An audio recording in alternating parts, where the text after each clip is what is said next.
비대면 예배는 바른데 아닌가? 이 칼럼은 월드뷰 2021년 4월호에 실린 칼럼으로 한국기독교생명윤리협회 상임대표이며 전 총신대학교 이상원 교수가 쓴 칼럼입니다.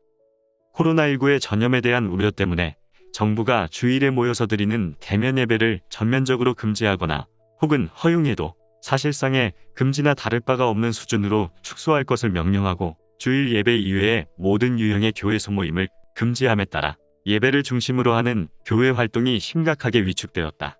정부는 대면 예배의 대안으로 인터넷 화상 예배를 적극적으로 권장했다. 정부의 조치가 발표되자 기독교계의 반응은 세 갈래로 나뉘었다. 첫 번째는 대다수 교회가 정부의 조치에 순응해 소그룹 모임 중단은 물론 주일 대면 예배를 비대면 예배로 전환했다. 두 번째는 소수의 교회는 정부의 대면 예배 금지 조치가 과도한 규제이며 예배의 자유를 침해하는 조치라고 항의하면서 방역수칙을 철저히 준수한 대면 예배를 강행했고 정부로부터 교회 폐쇄 조치를 당했다. 세 번째는 일부 교회 지도자들은 비대면 예배가 가상현실 시대에 부응하는 새로운 예배 패러다임이라고 긍정적으로 평가하고 비대면 예배로의 전환을 권장했다. 물론 기독교 변두리에 있는 몇몇 교회나 기독교 단체가 방역수칙을 준수하지 않고 주일 대면 예배를 드린 경우가 보도되긴 했지만 이 경우는 무시해도 좋을 만큼 극히 예외적인 사례이기 때문에 이 경우를 일반화시켜서 방역수칙을 철저하게 준수한 98% 이상의 선한 교회들을 매도해서는 안 된다. 이와 같은 교회의 대응에 대해 어떻게 평가해야 하는가? 이 문제에는 두 가지 쟁점이 숨어 있다. 하나는 코로나19가 인간의 생명을 위협할 정도로 위험한 전염병인가 하는 것이며 다른 하나는 인터넷 가상현실을 통한 비대면 예배는 대면 예배의 바람직한 대안이 될 수 있는가 하는 것이다. 예수님이 말씀하신 특정한 장소에서의 모임에 대한 해석. 먼저 첫 번째 질문에 대해 생각해보자. 코로나19는 인간의 생명을 위협하는 중대한 전염성 질병인가? 만일 코로나19가 중세시대에 유행했던 패스트나 문둥병과 같이 인간의 생명을 위협하는 중대한 질병이라면 주일 예배라 하더라도 금지되어야 한다. 기독교 윤리에 있어서 인간 생명의 가치가 정당하게 희생될 수 있는 경우는 하나님에 대한 신앙을 지키기 위한 경우와 다른 사람의 생명을 살리기 위해 불가피한 경우에 한정된다. 주일 예배를 포함한 모든 행위는 인간의 생명이 중대한 위협에 직면한 상황에서는 그 실행이 유보될 수 있다. 예컨대 예수님은 안식일 예배를 드리시는 도중에 손 마른 환자를 발견하셨을 때 예배를 중단하시고 이 환자를 치유해 주셨다. 손 마른 환자는 석회 반죽을 건물벽에 바르는 미장이로 석회에서 나오는 독성 때문에 손이 마르는 직업병에 걸린 사람이었다. 이 병은 손 마른 환자 자신의 생명을 위협했을 뿐만 아니라 이 환자 가족의 생계도 위험에 빠뜨렸다. 코로나19가 시작된 지 1년여가 지난 지금은 질병의 정체에 대한 많은 연구조사를 통해 지나치게 우려할 만한 질병은 아니라는 의학적 사실이 확인되고 있다. 코로나19는 감기의 일종으로 치사율은 일반적인 감기와 비슷하지만 마스크를 철저하게 착용하면 감기나 독감보다 치사율이 현저히 떨어진다는 사실이 확인되었다. 세계적으로 백신 접종이 시작되었으나 마스크 착용 역시 실질적인 백신 효과를 발휘하고 있다. 그간 마스크를 착용하고 드린 대면 예배 6만 건 가운데 전염 사례가 한 건도 보고되지 않았다. 감기나 독감에 걸렸다고 해서 대면 예배를 금지한 사례가 없다는 사실을 참고할 때 코로나19에 걸리지 않은 상태에서 마스크를 철저히 착용한 교인들을 대상으로 주일 대면 예배 참여를 일방적으로 금지하는 것은 의학적 사실을 외면한 과도한 규제다. 다음으로 두 번째 질문에 대해 생각해보자. 인터넷 가상현실을 통한 비대면 예배는 대면 예배를 대체하는 온전한 예배인가? 사실상 인터넷 가상현실은 이미 사회의 여러 모임에서뿐만 아니라 교회에서도 각종 회의나 강의 방식으로 활용됐다. 그러나 주일 예배의 경우 인터넷 가상현실을 통한 비대면 예배를 비상한 경우에 잠정적으로 대면 예배를 대신할 수 있는 보완장치로 활용하지 않고 대면 예배를 전면적으로 대체하는 새 시대의 새로운 예배 방식이라고 주장하면서 이 같은 예배 방식의 전환을 제2의 종교개혁이라고까지 칭송하는 것은 예배의 본질에 대한 성경적이고 신학적인 근거를 충분히 검토하지 못한 성급하고 경솔한 주장이다. 비대면 예배를 대안으로 제시하는 주장의 유일한 성경적 근거는 예수님과 사마리아 여인의 대화 내용을 보도한 요한복음 4장 21장에 나오는 내용이다. 이 본문에서 예수님께서는 이 산이나 예루살렘이 아닌 영이신 하나님께 영과 진리로 예배할 것을 명령하신다. 비대면 예배를 대안으로 제시하는 주장은 이 말씀에 근거해 참된 예배는 특정한 장소에 모여서 드리는 예배가 아니라 특정한 장소에 모이지 않아도 영으로 드리는 예배를 새로운 시대의 예배 방식으로 제시하셨다고 해석한다. 그러나 본문은 이 해석을 지지하지 않는다. 예수님께서 이 본문에서 예배 장소를 이 산이나 예루살렘으로 한정할 필요가 없다는 말씀을 하셨을 뿐 특정한 장소에서 모이는 것을 부정하신 것이 아니다. 예수님은 이 산이나 예루살렘이 아닌 다른 장소들도 신자가 모이는 곳이면 예배 처소가 될 수 있다는 취지로 말씀하신 것이다. 특정한 장소에 물리적으로 모이는 예배를 부인하시지 않았다. 예수님 말씀의 뜻은 어떤 장소에 모여서 예배를 드리든 간에 예배자는 영과 진리로 예배해야 한다라는 것이다. 두세 사람이 내 이름으로 모인 곳에는 나도 그들 중에 있느니라 라는 마태복음 18장 20절 말씀이 잘 보여주는 것처럼 예수님은 명확히 특정한 장소에서의 모임을 교회로 정의하셨으며 이것이 표준적인 예수님의 교회관이다.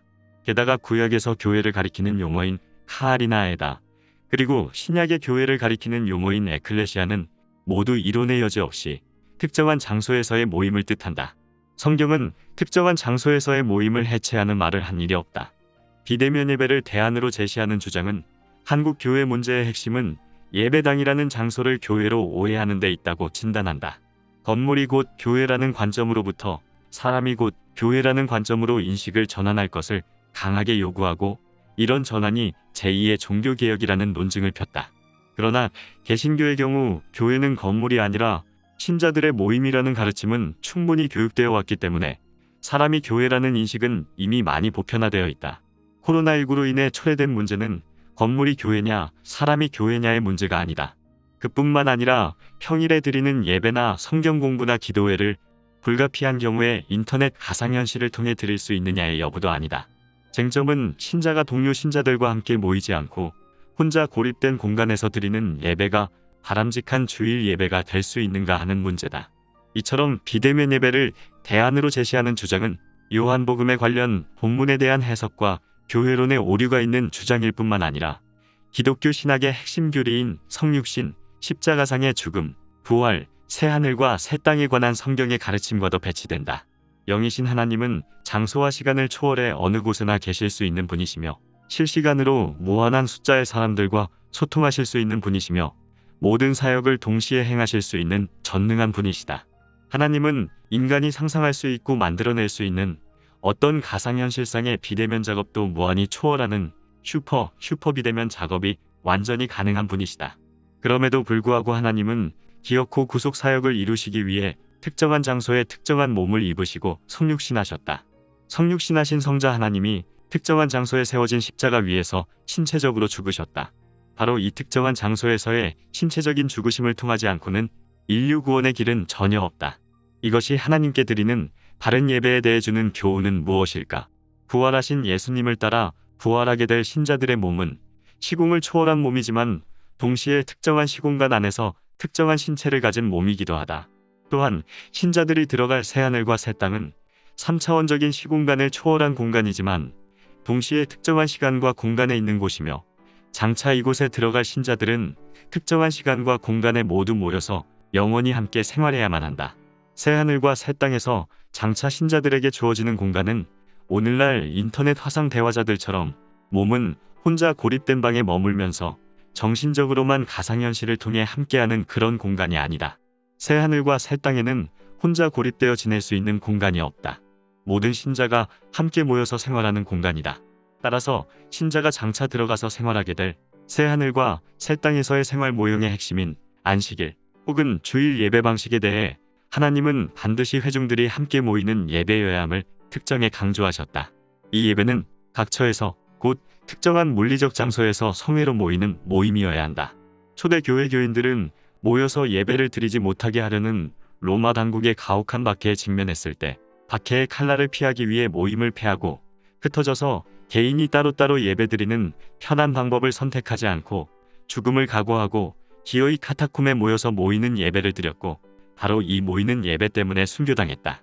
이 같은 가르침이 바른 예배와 교회 생활에 대하여 주는 교훈은 무엇일까? 인터넷 가상현실의 세계는 실체가 추상화 혹은 영화된 영지주의적인 세계이다.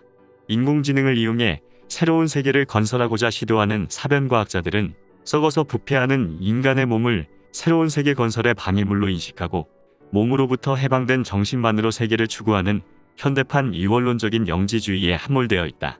가상현실을 통한 예배를 새로운 시대의 대안으로 제시하는 것도 같은 오류에 빠질 수 있다.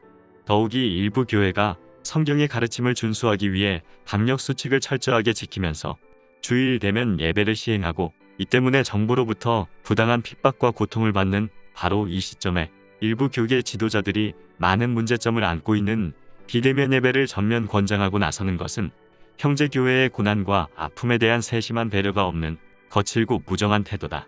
이들의 주장은 코로나19에 대한 의학적인 사실관계를 책임있게 파악하지 않은 주장이며 가상현실 모임에 뒤따르는 이원론적 영화의 위험성을 충분히 고려하지 않는 것이다. 더욱이 성경적이고 신학적인 근거에 대한 신중한 검토 과정도 거치지 않았다. 예배의 본질을 바꾸는 중차대한 문제에 대해 의학과 문화에 대한 학문적 이해와 신학에 대한 전문적이고 깊이 있는 이해가 없는 목회자들이 미디어에 검증되지 않은 기사와 인기가 있는 일부 저작자의 대중적인 분석에만 근거해 성급하게 단정적인 제안을 하는 것은 교계의 혼란을 초래할 수 있다. 교계 지도자들은 사상 누각은 외관은 그럴듯하게 보여도 반드시 무너진다는 격언을 유념할 필요가 있다.